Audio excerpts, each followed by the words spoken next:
problem. This is the problem. Meet Richard Mallard of Utah. Richard Mallard was arrested in July for 41 counts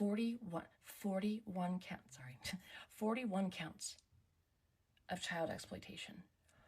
41, both uploaded and downloaded, most of which were prepubescent children.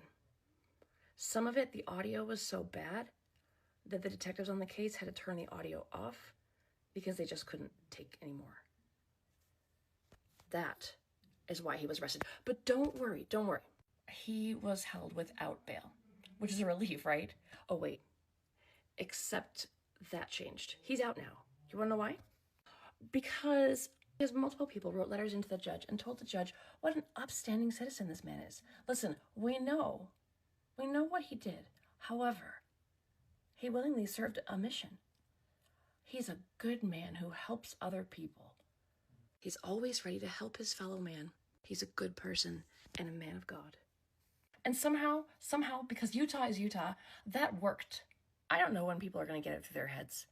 But a man who will download and upload CSAM, who will download and upload images of small children being sexually abused, of anyone being sexually abused, but of small children being sexually abused, he is not a good person. If anything, you should be scared that somebody who thinks this way, who enjoys this, who can take part in this activity of trading images of child sexual abuse could represent your church. That should horrify you. I am so tired of hearing this. The same thing happened when my now former husband was arrested for sexually abusing our daughter, his own biological daughter. There were people who wrote in letters. There were people who showed up to tell the judge what an upstanding man he is, what a good person, what a good husband and father he was. What a trustworthy and dependable man. And then I connected with other mothers who were going through the same thing. A year later, a mother from my town went through the exact same thing. And sure enough, I went to support her at her husband's, and now her former husband's, sentencing hearing. And I heard the same shit.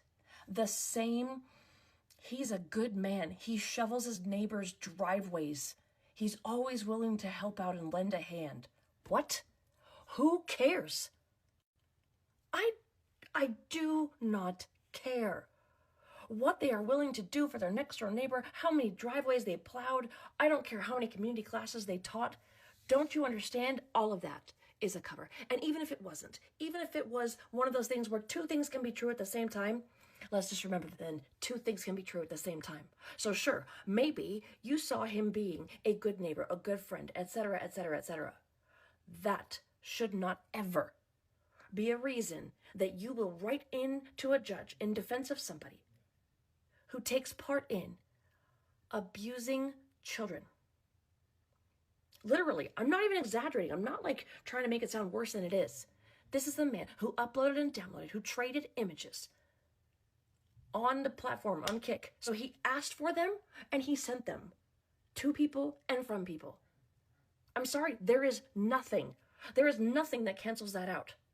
So multiple things can be true at the same time. You can possibly have seen this person do good things or be a missionary or be upstanding in one way or another. It doesn't matter. All of that is canceled out when they do things like this. Okay, but like, can't people change? You know, shouldn't people be given the chance to redeem themselves? Some people can make themselves better, etc., right? There's treatment and all that. Sure.